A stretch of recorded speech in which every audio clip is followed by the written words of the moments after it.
Kalau teknis mengenai ilmu apa penelitian itu mungkin teman-teman di fakultas yang lebih hafal ya Pak, karena kebetulan lebih intens itu. Kalau saya sih melihatnya sekarang itu justru kontribusi itu lebih bagaimana kita bisa memberikan sumbangan pemikiran ya Pak. Contoh yang paling gampang, ini yang di depan kita ini kan ada IKN ya Pak, Ibu Kota Nusantara yang baru ini. Itu kan sebenarnya kita bagaimana nih biologi apa kontribusinya.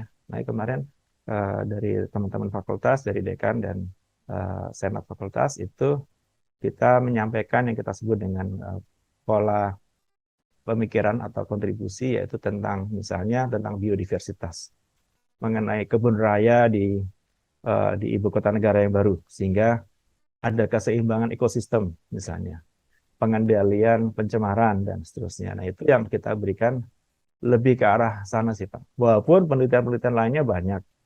Ada penelitian mengenai melon.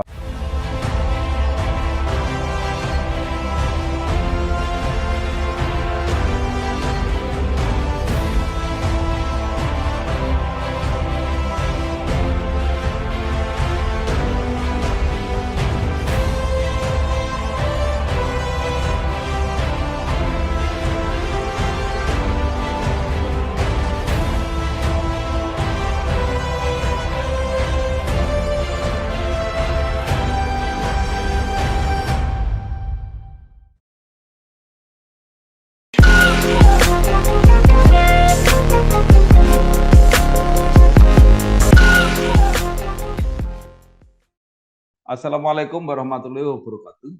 Waalaikumsalam warahmatullahi. Bersama saya Bambang Sadono di kanal Inspirasi untuk Bangsa. Mudah-mudahan kanal ini selalu bisa memberi inspirasi, motivasi, dan edukasi. Kami sedang mempersiapkan beberapa video wawancara untuk ikut memberi makna 73 tahun Universitas Gadjah Mada. Rencana wawancara ini akan kami bukukan untuk meneruskan buku pertama yang sudah terbit. Sekarang saya sudah bersama dengan salah seorang alumni Fakultas Biologi, yaitu Bapak Aryo Setra Setiadi, PhD. Beliau sekarang menjadi Ketua Pengurus Pusat Kabiogama, keluarga Fakultas Biologi Gadjah Mada. Apa kabar, Pak? Alhamdulillah kabar baik Pak Bambang. Iya, Semoga Pak Bambang sehat selalu. amin. Pak eh, Aryo mungkin bisa cerita mulai kenangan kuliah di UGM, kemudian saya lihat merintis karir di berbagai institusi, di perusahaan swasta, bahkan mendirikan perusahaan sendiri. Nah, kemudian menjadi dosen sekarang di Universitas Bina Nusantara. Silakan, Pak. Ya, sebelumnya terima kasih Pak Bambang Sadono dan juga para pemirsa sekalian dan juga para pendengar. Pada intinya sih perjalanan hidup saya biasa saja sih Pak. Kebetulan saya itu keterima di biologi UGM itu tahun 85. Ya, waktu itu masih ada zamannya jalur PMDK itu, yang tanpa tes itu. Terus, tapi begitu masuk, alhamdulillah saya dapat beasiswa AFS ke Amerika. Jadi saya langsung cuti setahun. Baru saya masuknya tuh 86. Nah, ini jadi lucu ini. Jadi secara angkatan saya 85, tapi secara pertemanan teman-teman saya 86. Jadi saya punya dua angkatan. Ini 85 nyambung, tapi kalau di 86 jadi kakak kelas. Nah, dari situ saya kuliah mulai 86, kemudian saya menyelesaikannya di tahun 90.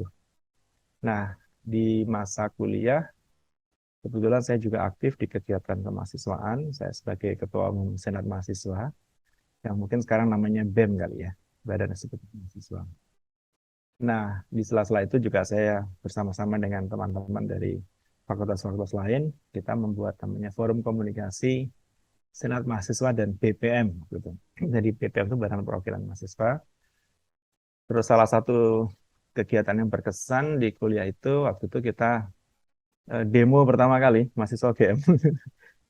Tapi demonya tuh ke DPRD, ya terkait dengan waktu itu mungkin Bapak masih ingat SDSB, Sumbangan Dana Sosial Berbayar waktu itu. Nah, cuman karena UGM ini santun, jadi kita dipanggil sama Pak Rektor waktu itu almarhum Prof. Kusnadi, Mantri untuk Sini sini ke rumah saya. Demo tuh jangan gitu caranya. Saya ajarin sini.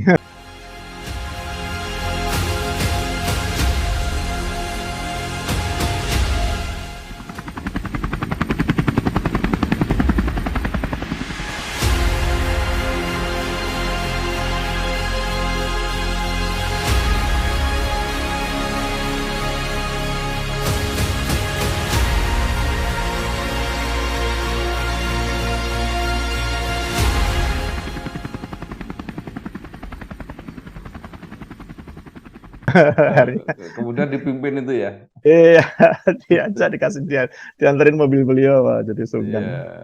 itu Nah, itu dosen sih, Pak. saya S2 itu, Pak. Oh iya, iya, itu ahli hukum Iya, lingkungan soalnya beliau itu. iya. Luar biasa. Nah, dari situ akhirnya ya sudah, saya selesai 90, kemudian saya bekerja di beberapa perusahaan. Waktu itu perusahaan pertama itu saya kerja itu adalah miliknya Sultan Jogja, ya Sultan Hamengkubuwono X. Waktu itu perusahaan furniture. Nah, dari itu pun saya kenal direkturnya karena beliau itu murid saya. Jadi karena saya habis pulang dari Amerika, kebetulan saya sedikit mempelajari bahasa Inggris, kemudian saya mengajar di bimbingan-bimbingan belajar, kemudian jadi tentor atau apa ya waktu itu di bimbingan les gitu. Terus akhirnya saya membuat bimbingan les sendiri. Waktu itu masih kuliah itu tahun 87, 89 dengan dua orang teman saya membuat bimbingan belajar untuk SD, SMP, SMA yang niatnya itu sederhana karena banyak teman-teman mahasiswa di biologi itu yang sering terlambat dapat wesel. Masih ingat dulu tuh kalau mahasiswa nggak dapat kiriman wesel dari orang tuanya bingung nih mau hidupnya dari mana nih uang sakunya. Makanya kita mengadakan itu terus mentornya atau gurunya dari teman-teman semua terus alhamdulillah mereka dapat uang saku. Terus saya kerja di perusahaan Korea ditempatkannya di Pasuruan yaitu Cio Samsung Astra jadi kolaborasi Cio Jedang dengan Samsung dan Astra Internasional waktu itu di bidang kimia. Di situ kurang lebih saya 2 tahun setengah, kemudian saya pindah ke Surabaya, dikirim ke Korea, kemudian ditempatkan di Jakarta. Sudah lulus 90 itu.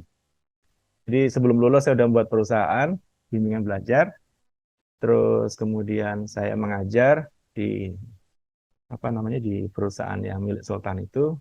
Lulus saya ditarik ke sana untuk sebagai di bagian marketingnya. Terus nggak lama kemudian saya masuk ke Samsung Astra itu.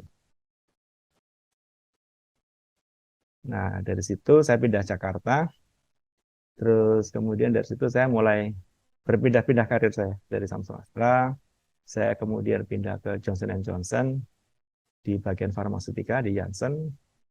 Dari Johnson Johnson saya pindah ke perusahaan farmasi juga, eh, namanya Servier International atau Le Laboratoire Servier. Itu juga di sana kurang lebih 6 tahun. Nah, di situ alhamdulillah saya dapat kesempatan belajar untuk S2 dan S3 saya. S2 saya rintis pada saat saya di Johnson Johnson, S3 saya difasilitasi oleh perusahaan Prancis.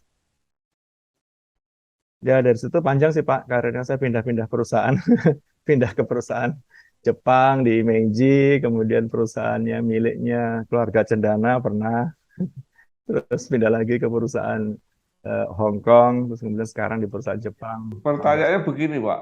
Penjenengan kan sekolahnya biologi. Nah, Iya, di perusahaan yang macam-macam itu yang ditangani apa? saya kalau mulai pertama itu kan selalu di sales marketing, Pak. Oh, malah marketing ya? Sales marketing, ya. Makanya saya menamatkan S2 saya di marketing, S3 saya di Oh, business management. iya. Jadi ilmu biologinya sudah ditinggalkan. Eh, Alhamdulillah sih masih kepake pada waktu saya di farmasi kan kita belajar mengenai farmako apa namanya anatomi, patologi, fisiologi itu masih ada Pak kaitannya. Cuman bedanya kalau di biologi itu lebih ke arah hewan, kalau di farmasi lebih ke arah manusia. Tapi basicnya sama.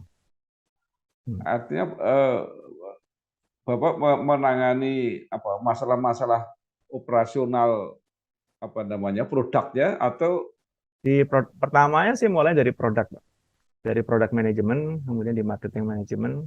Karena di produk manajemen kalau di farmasi kan kita yang kita tawarkan itu bukan semata-mata produk, tapi konsep dan value-nya. Nah, berarti itu harus belajar mengenai farmakologinya, farmakokinetik, farmakodinamik. Mau nggak mau ya harus belajar biologinya. Karena itu kan lebih ke arah apa ya, istilahnya itu anatomi fisiologi yang berperan. Nah, waktu saya jadi direktur pabrik di Widatra itu mau nggak mau saya jadi belajar mengenai mikrobiologi karena di sana lebih banyak mikronya.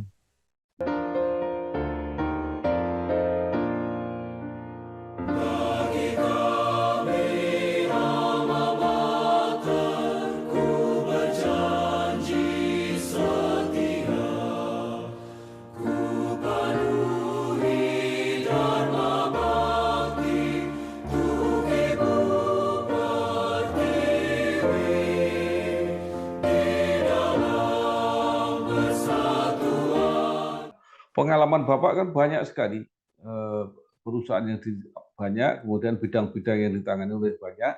Iya, Eh, Pak. tapi kenapa kemudian justru jadi pengajar, jadi dosen? Dosen itu sebenarnya passion ya, Pak. Jadi waktu saya mulai 2004 itu saya sudah mengajar di BINUS. Kemudian juga pernah mengajar di Fakultas Kedokteran UGM. Waktu itu ada program MMR, Magister Manajemen Rumah Sakit, sampai sekarang mungkin ini. Kemudian juga ditarik lagi di program S2-nya ITS di Magister Manajemen Teknologi ITS Surabaya. Nah, jadi memang senang mengajar karena dasarnya sejak kuliah itu saya sudah sering mengajar. Jadi sifatnya adalah pengajar lepas. Nah, baru setelah saya pensiun 2021, saya diminta home base-nya untuk di BINUS sebagai dosen tetap. Supaya ini aja sih, apa, supaya lebih continue jadwalnya kalau dosen tetap. Bapak sudah pensiun, padahal usia kan masih muda. 55, Pak. Kita kalau di perusahaan asing 55 ya selesai. Memang saya tidak ingin memperpanjang karena saya pikir saya harus fair. Yang ngantri di bawah saya banyak, Pak. Termasuk orang Jepangnya juga ngantri karena di posisi terakhir sebagai presidir itu jarang orang Indonesia yang dari luar masuk tiba-tiba langsung ke posisi puncak. Biasanya mereka dari karir dari bawah atau dari Jepangnya. Dari Jepangnya sudah cukup banyak overpopulasi di sana. Akhirnya ditempatkan di negara-negara termasuk Indonesia. Terus jadi waktu itu saya dikasih satu vice president saya adalah orang Jepang. Kemudian dia menggantikan saya. Kemudian saya jadi komisaris, komisaris jadi advisor, terus kemudian pensiun. Ya. Nah, kalau sekarang selain mengajar, apa yang masih ditangani, Pak?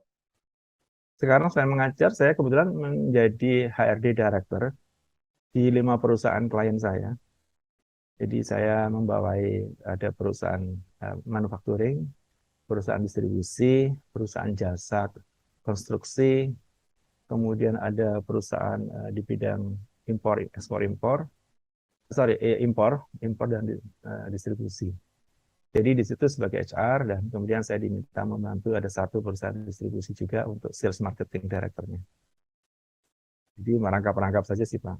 Ya, 5 perusahaan itu satu grup atau berbeda-beda, Satu Pak? grup, Pak. Satu grup, Oh, Pak. satu grup. Iya, jadi Jadi, kalau itu fungsi SR-nya kan digabung, jadi saya harus oh iya. membawai 5 perusahaan itu. Jadi kalau HRD Director itu kan berarti aktif, Pak. Iya, masih aktif saya sekarang. Oh, jadi bukan pensiun berarti. Pindah perusahaan kan, Oh, dari beda perusahaan lama, perusahaan. udah Oke. perusahaan di sini sebagai konsultan karena umur, jadi saya nggak bisa jadi karyawan tetap, Pak. Gitu ya, Pak. Aturannya harus kontrak.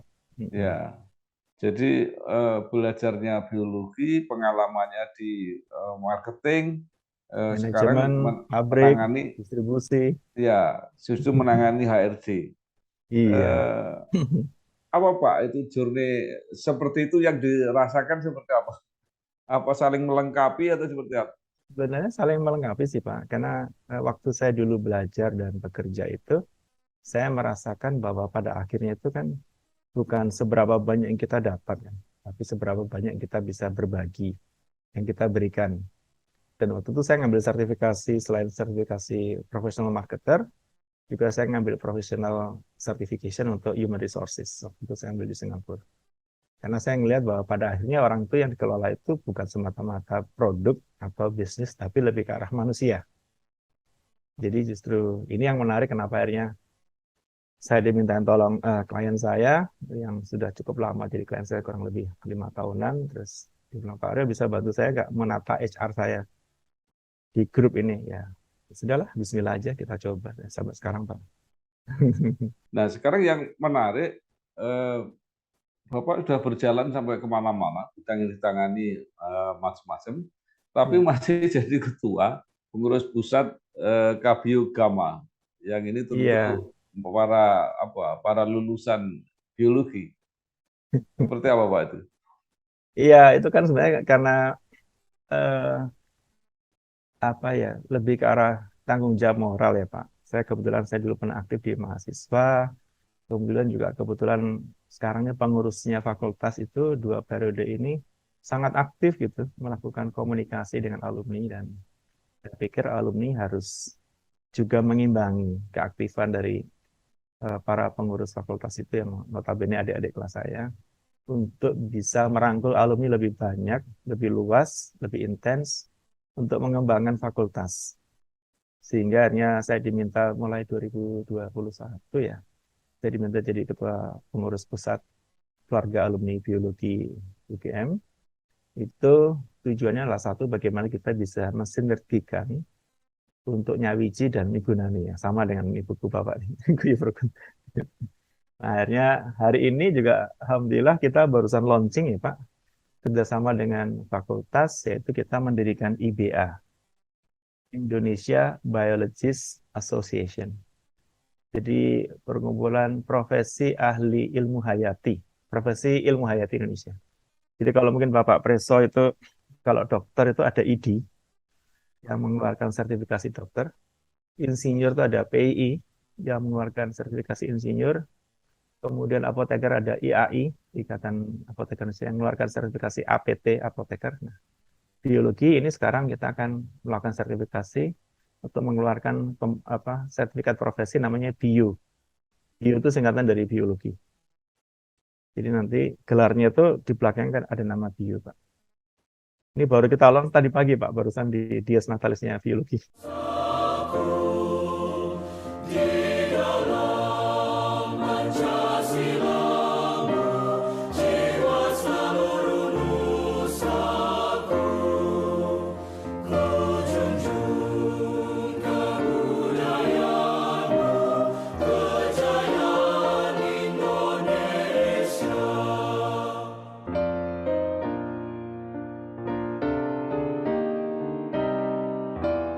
Oh iya. Pas.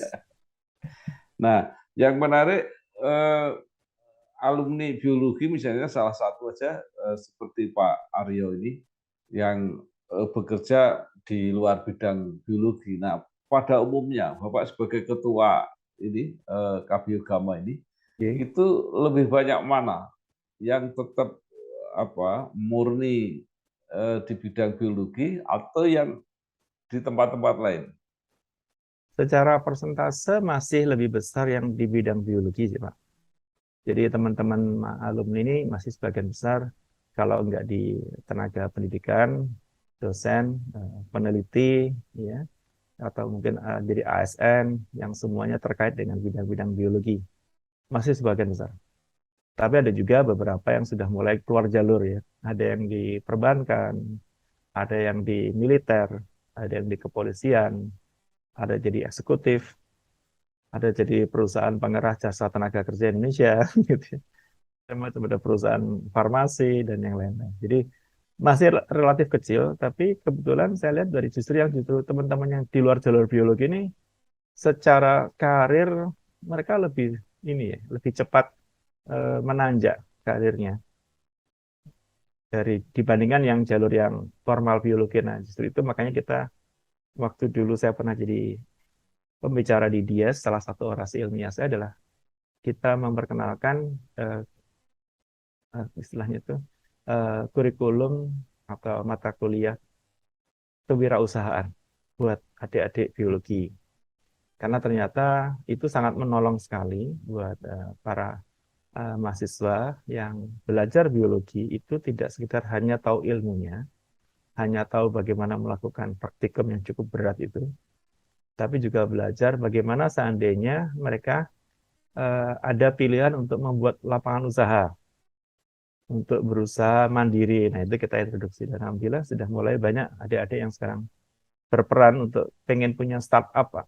Ini karena milenial ini rata-rata maunya kan independen, maunya cepat sukses, instan. Nah, ini mungkin jalur-jalur ini lebih menarik buat adik. Nah, mungkin bisa diberi apa Pak, ikon-ikonnya gitu, yang di pemerintahan, misalnya ada yang di swasta, mungkin di BUMN, atau siapa tahu ada yang jadi politisi. Itu saya lihat dari IPB itu ada juga yang jadi politisi. Maksudnya namanya atau bidang aninya? Atau nggak apa-apa, misalnya siapa sekarang supaya gampang dilihat. Oh, ya, ya, ya. Yang jelas itu ini salah satunya adalah sekjennya PPK Biogama, itu Mas Heri. Itu dia Managing Director Rent to Kill Initial. Itu Asia, Pak. Jadi beliau membawa 3 atau 4 negara. Itu kan perusahaan yang apa pest control ya, pengendalian hama. Itu dia membawai karyawan hampir 3.000 orang, Pak. Terus ada lagi, tadi waktu dia saya ketemu sahabat saya juga, itu dia bintang 1, polisi, yang menjadi kepala BNN. Eh, ya, udah ketemu kan Mas Sumirat itu. Tadi di sebelah saya duduknya ngobrol. Terus ada juga yang jadi pernah jadi politisi di DPR ya, Mas Akam. Kenal saya juga Pak Akam itu. Ya, banyak sih Pak. Cuman ya mereka sporadis ya, terpencar-pencar. Dan justru inilah sebenarnya yang tujuan kami untuk menggandeng mereka. Jadi kemarin kita undang, kita hadirkan sebagai narasumber untuk berbagi pada adik-adiknya untuk memberikan inspirasi. Bahwa ternyata biologi itu tidak harus menjadi tenaga peneliti ataupun akademisi. Walaupun memang mereka punya peluang itu lebih besar. Tapi kan alternatif itu perlu diperkenalkan sebagai pilihan ya Pak. Ya, jadi komunikasi masih bagus Pak ya dengan para alumni. Alhamdulillah masih Pak, karena ya itu tadi guyupnya itu loh. Kalau sudah ketemu tuh kita kan membiasakan memanggil tuh Mas dan Mbak, you gitu ya. Nggak boleh manggil Prof atau Dokter atau Jenderal atau Pak Direktur, nggak ada. Sehingga dengan gitu lebih melebur, lebih menyatu nyawiji. Nah sekarang kita arahkan, selama ini kan kalau alumni ketemu cuman istilahnya itu apa guyup gitu ya, guyonan, terus makan-makan, pamer putu, pamer apa pekerjaan atau apa. Nah sekarang kita arahkan gimana bisa memberikan kontribusi untuk fakultas misalnya. Contohnya waktu itu kita ngadakan program itu Bela Beli Bolo. Itu kita membeli produk-produk UMKM dari lulusan biologi, kita menjualnya kepada alumni biologi.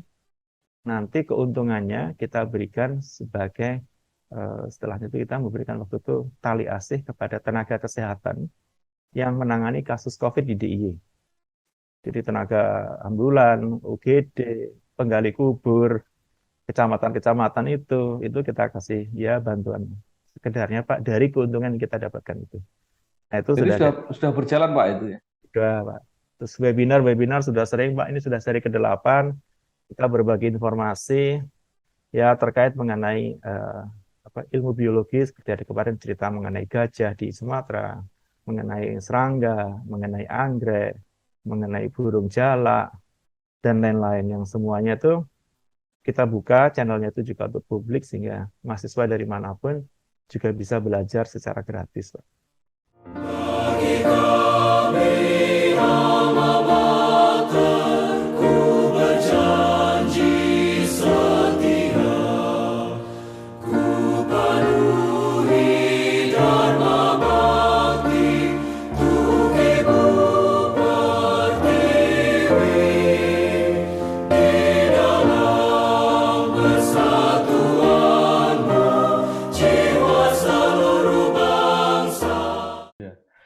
Biologi itu kelihatannya nggak banyak perguruan tinggi yang punya fakultas Pak.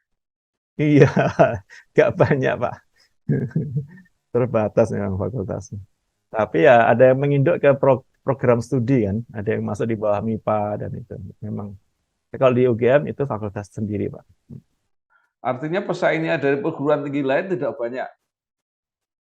Eh, Pesaing dalam arti apa ini, Pak? Dalam Ya, arti, artinya kalau ada suatu tempat yang membutuhkan oh iya, sarjana iya. biologi gitu kan nggak banyak. Sebenarnya kalau persaingan itu justru kita tuh lebih banyak bersaing itu bukan sesama biologi sih, Pak, tapi dengan lintas profesi. Seperti apoteker itu juga ramai itu. Persaingannya di beberapa tempat tuh dengan apoteker, dengan kedokteran, kehutanan, ya, terutama terkait dengan apa namanya masalah tumbuhan gitu ya. Kemudian dengan pertanian, dengan peternakan, itu justru di situ. Makanya kita perlu mensertifikasi profesi itu agar punya nilai tambah gitu. Ya. Nah, sekarang untuk menggambarkan kepada orang yang akan belajar di biologi mengenai peluang lapangan kerja, Pak. Jadi kan orang mesti mikir, saya kuliah biologi besok jadi apa gitu bisa. Sebenarnya banyak sih Pak peluangnya tuh, hanya kadang-kadang informasi itu tidak tersalurkan atau tidak tersampaikan dengan utuh. Sehingga yang mereka dapat itu biologi adalah ilmu murni. Padahal sebenarnya lebih daripada itu. Banyak aplikasinya, ya. Termasuk waktu kita bicara biodiversitas, kita bicara masalah lingkungan, pencemaran ya misalnya. Itu kan sebenarnya melibatkan hampir beberapa disiplin ilmu. Kayak mikrobiologi itu kan nggak hanya domainnya biologi aja, dokteran juga ada mikrobiologi, di fakultas lain juga ada mikrobiologi. Tapi bagaimana kita bisa berdiri dengan punya satu pembeda atau karakter differentiation-nya, bahwa biologi itu ilmu murni, tapi juga bisa masuk ke ilmu terapan atau aplikasi. Nah, ini yang kita lagi dorong dengan pengurus pusat Kabiogama dan IBA ini, asosiasi profesi ini, untuk bisa mengantarkan adik-adik mahasiswa itu atau calon mahasiswa bahwa biologi itu luas sebenarnya. Nah, sekarang ini sudah terbuka arahnya ke sana, cuman masih belum maksimal, Pak. Ya. Nah, yang menarik saya wawancara dengan alumni PB, mereka mengatakan bahwa eh, bioenergi itu sekarang juga peluangnya luar biasa. Bahkan besok energi itu akan diganti dari tanam-tanaman semua ke depan katanya. Nah itu sudah dibayangkan atau digambarkan nggak Pak di biologi? Kalau teknis mengenai ilmu apa penelitian itu mungkin teman-teman di fakultas yang lebih hafal ya Pak, karena kebetulan lebih intens itu. Kalau saya sih melihatnya sekarang itu justru kontribusi itu lebih bagaimana kita bisa memberikan sumbangan pemikiran ya Pak. Contoh yang paling gampang, ini yang di depan kita ini kan ada IKN ya Pak, Ibu Kota Nusantara yang baru ini. Itu kan sebenarnya kita bagaimana nih biologi, apa kontribusinya. Nah kemarin dari teman-teman fakultas, dari dekan dan senat fakultas itu kita menyampaikan yang kita sebut dengan pola pemikiran atau kontribusi, yaitu tentang misalnya tentang biodiversitas, mengenai kebun raya di ibu kota negara yang baru, sehingga ada keseimbangan ekosistem misalnya, pengendalian pencemaran dan seterusnya. Nah itu yang kita berikan lebih ke arah sana sih Pak. Walaupun penelitian-penelitian lainnya banyak. Ada penelitian mengenai melon yang sudah cukup berhasil. Kemudian kemarin juga ada salah satu alumni kita yang berhasil dari Solo, itu Mbak Agnes Seratri. Dia menemukan jenis kopi luwak, tapi bukan dari kotoran kopi luwak, tapi dari ususnya luwak. Jadi ususnya luwak itu ternyata bisa diambil apa namanya secara apa namanya secara preparat gitu ya, kemudian diteliti, dikembangkan, dan itu bisa diaplikasikan hingga rasanya kopi benar-benar seperti kopi luwak, tapi bukan dari kotoran luwak, tapi dari ususnya. Nah ini. Itu juga menarik, karena secara nilai ekonominya tinggi sekali, Pak. Berarti luaknya harus dibunuh juga Pak? Rumahnya ya nanti dikasih makan, kemudian dikembangbiakan, setelah itu nanti diambil apa salah satu setelah itu bagian daripada ususnya itu. Nah, itu yang dikembangkan. Jadi diambil sarinya, kemudian itu yang dikembangkan di apa di sel di level itunya Pak, di level selnya Pak. Jadi kalau begitu kopi luwak itu punya cita rasa khusus bukan karena dulu kan orang mengatakan berarti luwak itu kalau makan mesti yang tua-tua. Jadi kopinya itu kopi Ya, tua, tapi ya. karena melalui perut luwak itu ya. Iya, itu penelitian mikrobiologi sih Pak. Jadi waktu saya datang ke pabriknya luar biasa, saya salut itu. Dia mengembangkan itu sendiri dengan tentunya dengan perusahaannya, dia punya 3 perusahaan fabrikasi dan R&D untuk mengembangkan jenis kopi, tapi bukan dari eh, bagian apa hasil buangan eh, luaknya, tapi dari salah satu organnya kemudian diambil spesimennya, kemudian dikembangkan secara laboratorium. Itu contoh ya Pak. Jadi selain itu juga masih banyak lagi sih Pak teman-teman. Cuman memang terkesannya komunikasi ini belum terpaparkan dengan baik di publik. Oleh karena itu, saya kemarin juga diskusi, saya mendukung inisiatif Pak Dekan Fakultas Biologi untuk mengembangkan lagi jurnal biologi yang tadinya sempat mati suri, sekarang udah digalakkan lagi agar penelitian-penelitian itu lebih menjadi marak lagi dan terstandarisasi Scopus, tapi juga bisa dipakai oleh industri. Nah ini, industri harus mulai digandeng, Pak, untuk terutama untuk fundraising.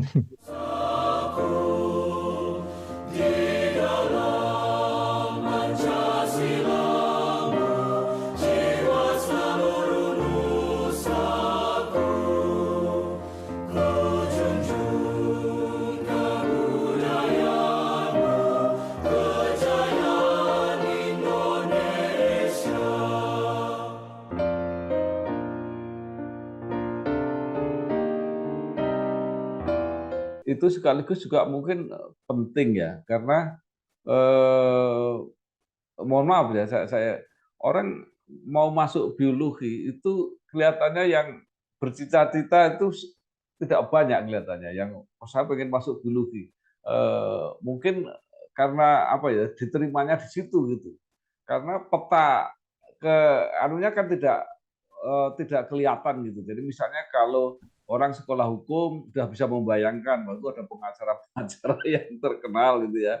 Orang sekolah ekonomi gitu ya, wah itu jadi apa, dirut-dirut BUMN misalnya gitu. Nah, Iya, eee, itu apa yang harus dilakukan terhadap ini, iya, studi biologi ini?